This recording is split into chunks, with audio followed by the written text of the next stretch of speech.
up, football fans? From the GoMileHigh.com studios, it's time for another edition of Footballguys TV. I'm your host, Cecil Lammey. Let's take a look at the latest news and notes from around the National Football League. We could have spent this entire show talking about players who've recently been arrested. We've got three, as of now, to tell you about. Broncos defensive end Elvis Dumervil, a guns charge down in Miami. We know this is trouble for the Denver Broncos if he misses any time due to a suspension, because they're already going to miss DJ Williams for 6 games for trying to use cat urine in his drug test. Let's move on and talk about Dez Bryant with the Dallas Cowboys. Hatman, I guess, domestic violence charge for Bryant down there. There's a reason why the Cowboys were interested in Josh Gordon in the supplemental draft. This is bad news for Dez Bryant and bad news for the Cowboys, who are already needing some wide receiver help. And finally, get this man some Skittles. Marshawn Lynch, that's how a mugshot's supposed to look, okay? Marshawn Lynch upset because he was popped with a DUI charge up there in the Northwest. We know they're really counting on Marshawn Lynch this season. We'll see if this second offense gets Lynch in more trouble from Commissioner Roger Goodell. Look for Robert Turbin to take over and seize the opportunity if it arises for the Seahawks. Kenny Britt's like an old man. This recent surgery that he just had was to clean out his other knee. Now, we know back in May, he had surgery on his left knee because, of course, he shredded it back in September in a game against the Broncos, caused him to miss most of the 2011 season. Well, this June surgery was to clean out his right knee. Now, with a player who already has questionable work ethic and has durability concerns, as talented as Britt is, we've got to knock him down to wide receiver 2 status in your fantasy league. So remember to draft Britt accordingly.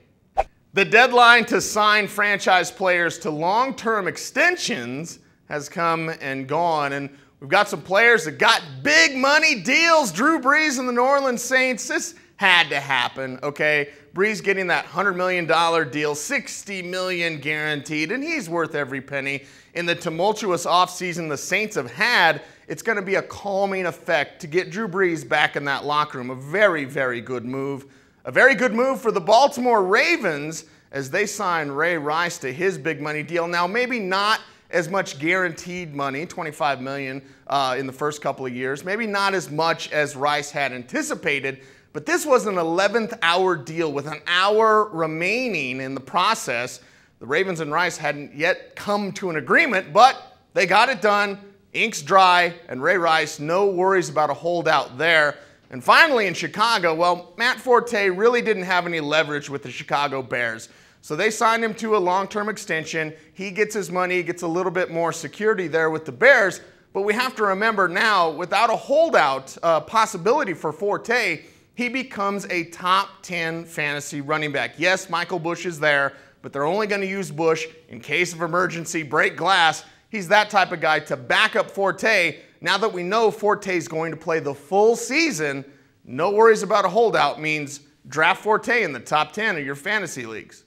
Well, Dwayne Bowe didn't get any money, and he wants money, but the Chiefs were hesitant to give the talented wide receiver a new long-term deal. Now, Chiefs sources telling me that they're hesitant to give him that money because they're not sure which Dwayne Bowe is going to show up after he gets that big money contract. We know that he's had some work ethic problems in the past. We know that he's been inconsistent in the past. Listen, if Dwayne Bowe plays up to his potential, this is a guy that can be a top 5 wide receiver in the National Football League.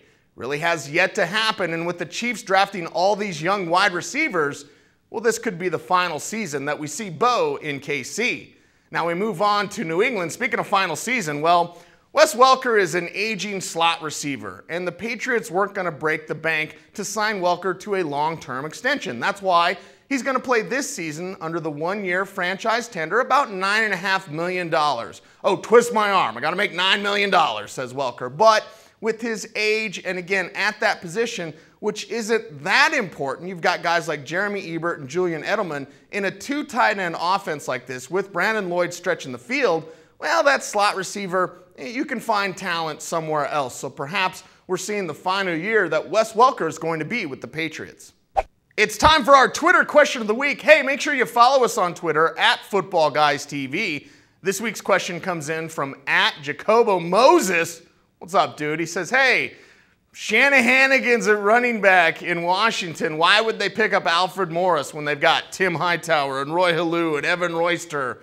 Well, Alfred Morris is a guy who can play running back and fullback for the Washington Redskins. And we know that Mike Shanahan loves that versatility. Remember years ago when he had Peyton Hillis with the Denver Broncos. And, you know, when Hillis was able to come into the lineup for the Denver Broncos, it took several injuries in front of him on the depth chart. We know that Tim Hightower has gotten banged up before. Roy Halou may not be big enough to carry the load, and Evan Royster really isn't that good. So perhaps somehow, some way, we see Alfred Morris be the leading ball carrier for the Washington Redskins. For fantasy purposes, avoid most all these guys at any cost. You know, obviously it comes down to value, where you can get them in your draft. So you can get them late enough in your draft, then that's the time to pick up a Washington Redskins running back. But no matter who begins the season as the starter, and I don't care if it's Halou or Hightower, by the midway point of the year and certainly by the fantasy playoffs, the Washington Redskins running back situation could look completely different.